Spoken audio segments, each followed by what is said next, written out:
over 17 years of experience in the aquatic industry and education sector, Ryan is an inspiring educator and author, dedicated to empowering marginalised communities through education, health and wellbeing programs.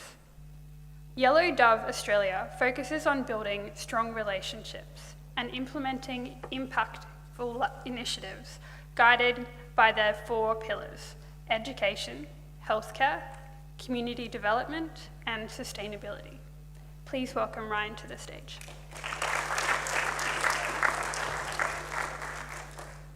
Well, I feel like I don't really need to say anything anymore. That was great. Well, that's me done. Have a nice Sunday afternoon. Alrighty. So yeah, my name's Ryan Chapman. I'm the founder and CEO of a small little grassroots charity called Yellow Dove Australia. If you have come down to see me over the backside, you've probably heard my winter voice, which is very nice. So I do apologise for that today. But we are a registered charity with a constitution that is grounded in education, health, wellbeing and sustainability. And we have the constitution written to work within Australia and also Timor-Leste, within marginalised and disadvantaged community groups. So, a little bit about me. I have a Bachelor of Education with Inclusive Practices in Health at Charles Darwin University. I am also completing my Masters of Education, also at Charles Darwin University. So I really like the informal practice of public speaking, if everyone's okay with that. Super lovely, thank you. I'm also studying a grad dip of counselling through Torrens University. Now, before everyone gets really crazy, I'm single, I have a dog, I don't have a family, don't have many bills, so I can do these many, many things with my energy levels I have and the capacity that I have to do them as well. Outside of that, I run Yellow Dove, which is really nice, and it's really good to see that in 23 months of being a registered charity, we've done a lot of big things for such a little tiny baby thing, which is really nice. And those things are, we have worked within communities all over Australia so far, and also in Timor-Leste. So I know you can read the dot points here, but I can just speak you through it as well. Where it all began. I've done 11 years of Aboriginal community work out in remote places of Australia's outback. Through here, I've seen large organisations, third parties, business models, charity models. I've also grown up in surf lifesaving, royal lifesaving, and onwards. A lot of organisations, they come from a really strong positive place, but unfortunately, sometimes we have a community issue, which is a band-aid fix of a problem that's just moved around the community sector. I was advised to either join a non-for-profit with my energy and my passion, my craziness, or start your own. Now, talking about community sector work, you have a board. That board directs what the charity does. You have members, employees of a charity, and then those people issue out what the board does, what the board's direction does, which is what the Constitution is.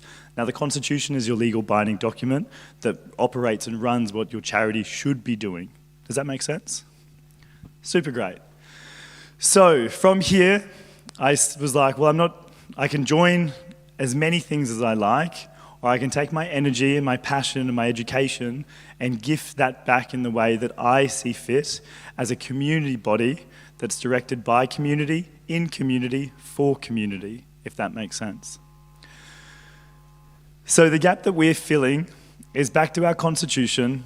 We are delivering as a co-design, co-delivery model, so we empower local community, in community, by community, for community, within education, health, wellness, and also sustainability models and efforts. So therefore, if you had an issue or a problem in your community, let's take the disparity between our elderly population and our younger population.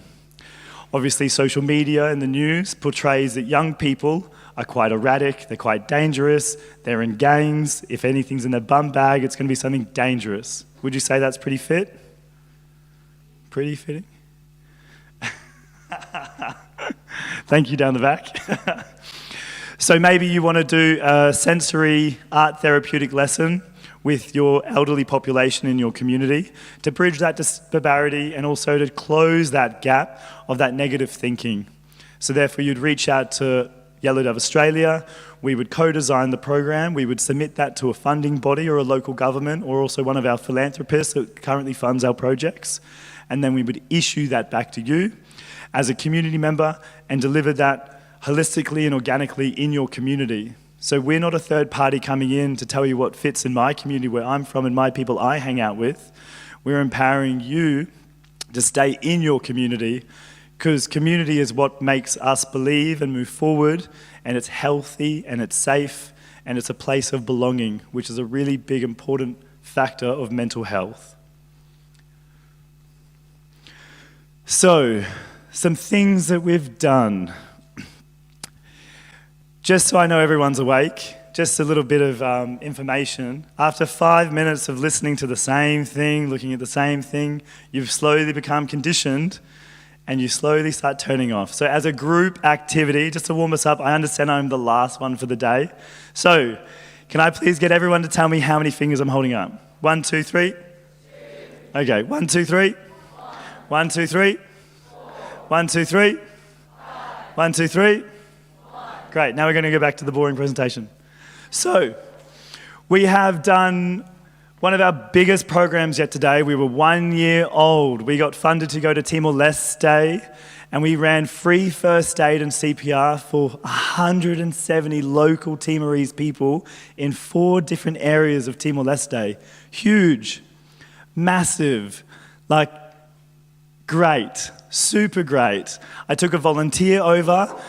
She probably, lucky she had a second life, because she was like, this is tiring.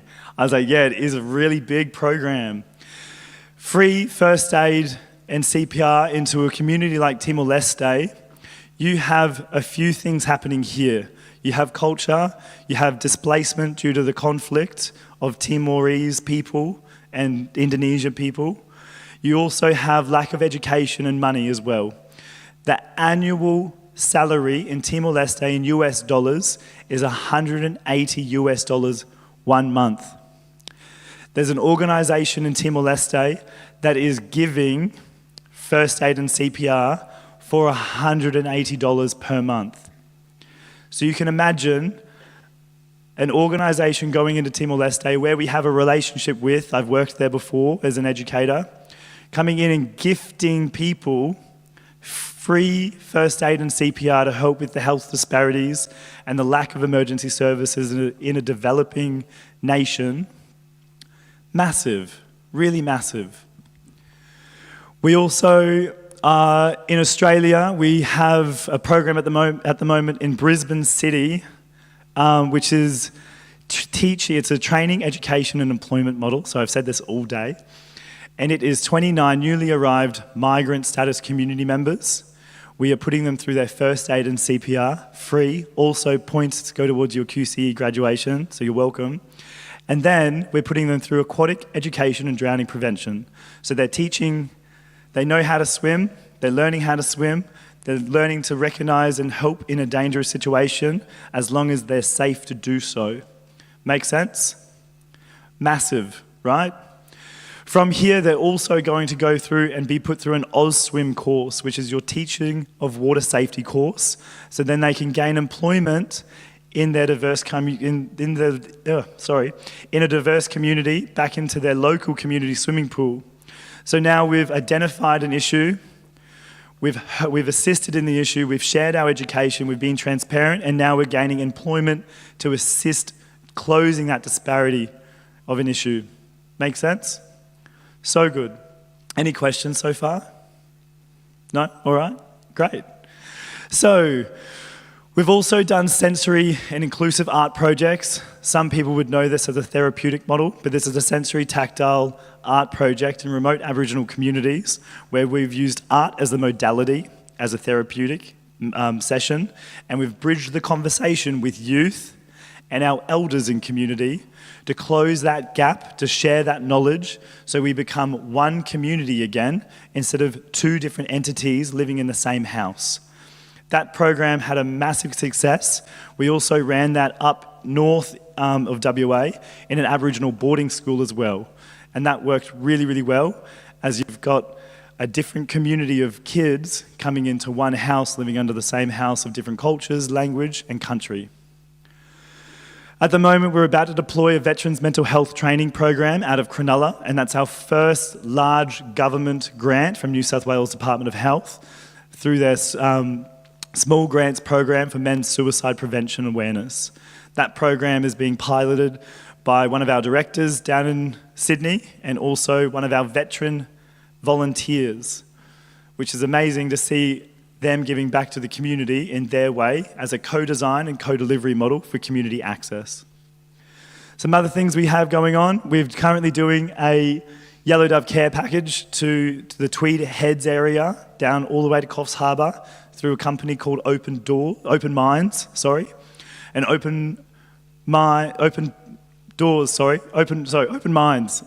get confused between the two. We're working with another organisation as well. Sorry about that. And they're dealing with a lot of homelessness and displaced people and families due to the floods, due to PTSD from the floods, and also from the cost of living, like our lovely minister was just talking about.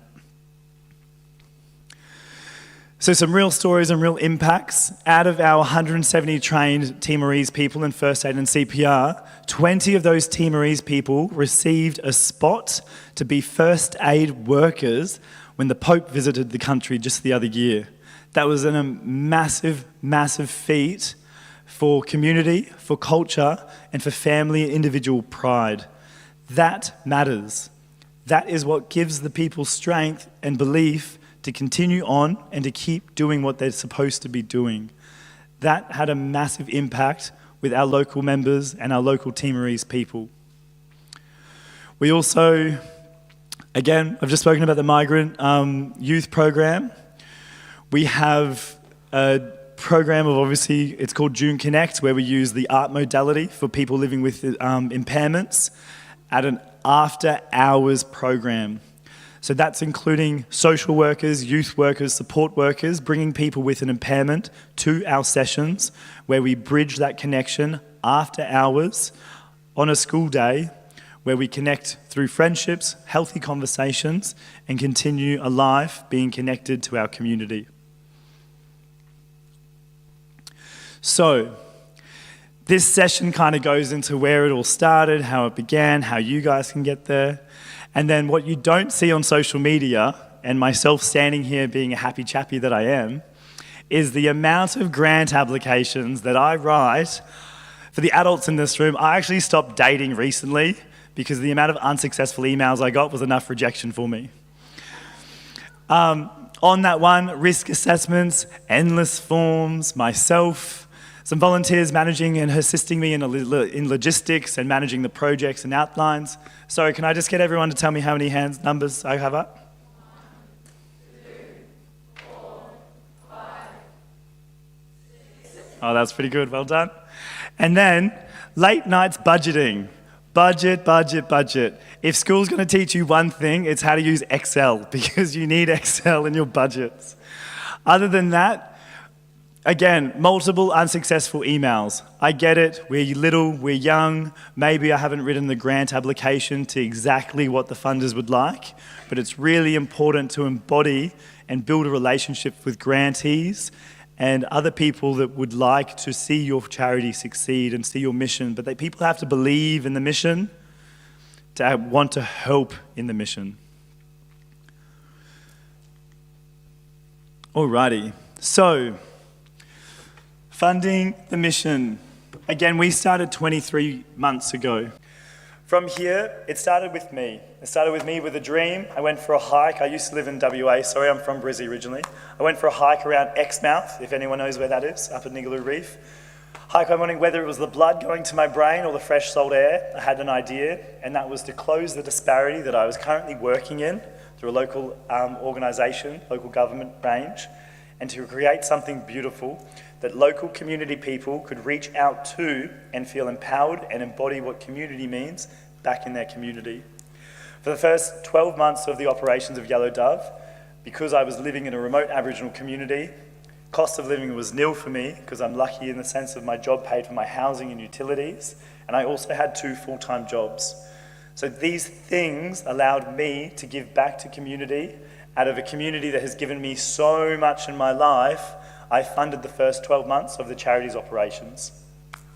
There's an old saying in business, you have to spend money to make money, but in this case, I was spending money not to make money, just to get awareness out, to get programs happening, and to get all this energy out of me in a safe and positive direction for community. Outside of that, we are funded through grant projects that we write or co-write with community groups, and that becomes either foundations, philanthropists, or public grants from local government, state and federal. So from this, you're writing a grant with no fluff. That's like talking to a lawyer. What do I get out of it? What do you get out of it? How much is it going to cost?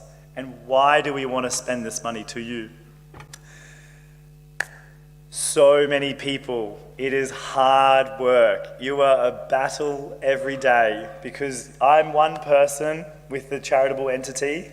There's another 1,001 out there trying to do the exact same thing.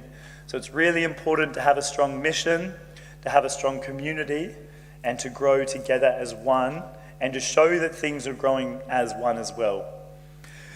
Know the why of your project, the people, and fund the clarity of this is another really large thing as well. And the third thing is relationship. Without a relationship with the community you're working in, you're going to have backlash, which is never so negative, but it's not going to be so forthcoming as a third-party entity coming into a community being like, this works really well where I'm from, let's do this. So it's really important that you embody the whole sector, know what you want to do, and co-design and collaborate with community. If you're working in a community space that is English as a second language, you want to have community members that are a part of it that can speak language, right? 100%. It's all about cross-cultural connections and migrating what we know and how to share that education with others. Because as a community here today, from what I've seen, has been spectacular, has been super inviting and warm and lovely. And I think that's a really nice mission that Rotary and Interact have with their youth. The last slide, guys, is what I've learnt. And that's don't wait for perfect, start small. I know I said to some students today, I have a lot of energy inside me. Haven't been diagnosed with ADHD, but I'm an adult, so I can mediate and look after that sort of thing inside me, which is fun. But again, if you can take baby steps, take baby steps. If you can send an email, send an email. If you can organise everything within your own capacity so you don't burn out and it becomes sustainable for you as the deliveree and the deliverer, then grow that connection further in community to ensure that you embody what you envision and what you preach, what you envision.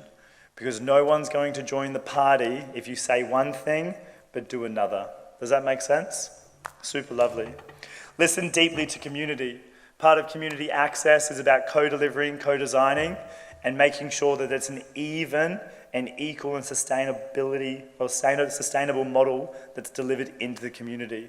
Remember, some community sectors aren't like ours, aren't like yours, isn't like mine. You're dealing with trauma, you're dealing with displacement, you're dealing with communities from war-torn areas.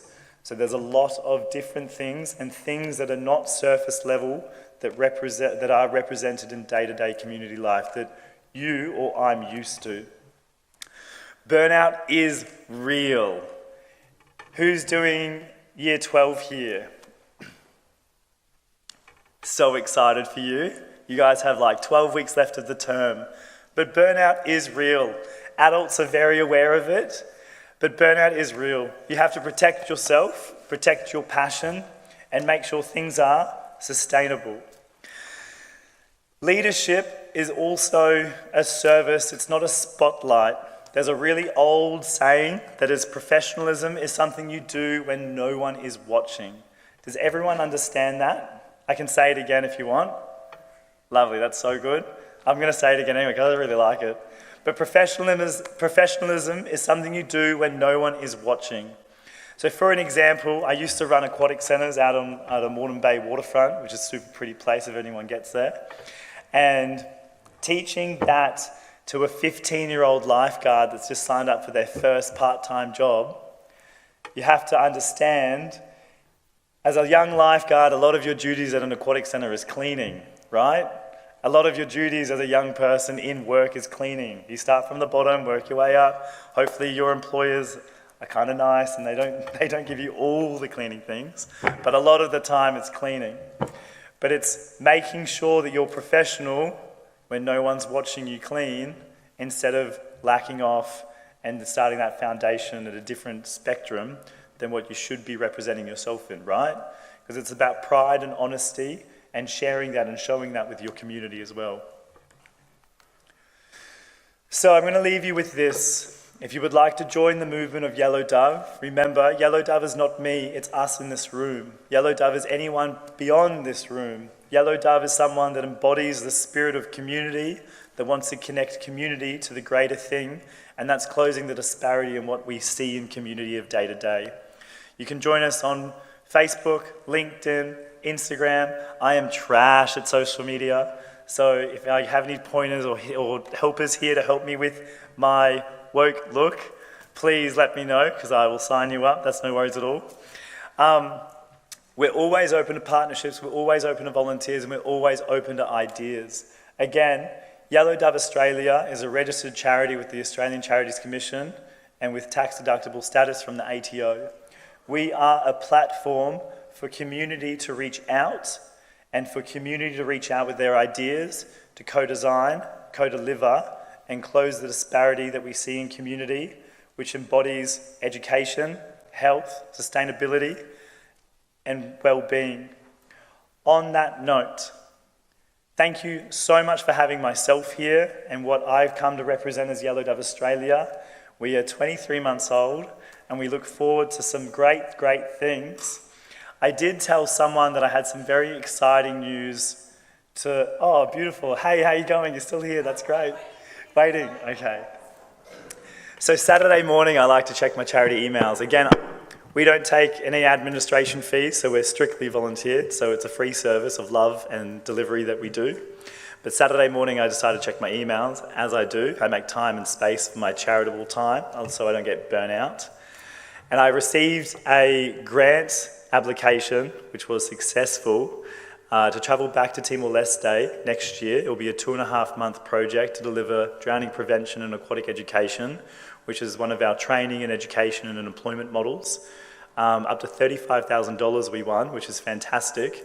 But we'll go back to Timor-Leste, we'll travel 3 hours by local boat to Aturo Island, which is a beautiful destination for a holiday, FYI. And we're going to deliver first aid, CPR, and swimming lessons for the 2,000 villagers that live on Aturo Island. So if you would like to be part of that journey, we will be taking over volunteers with us. So please remember to link in, let us know what's happening in your community, and remember to share the love and be kind to one another, please. And thank you for having us again.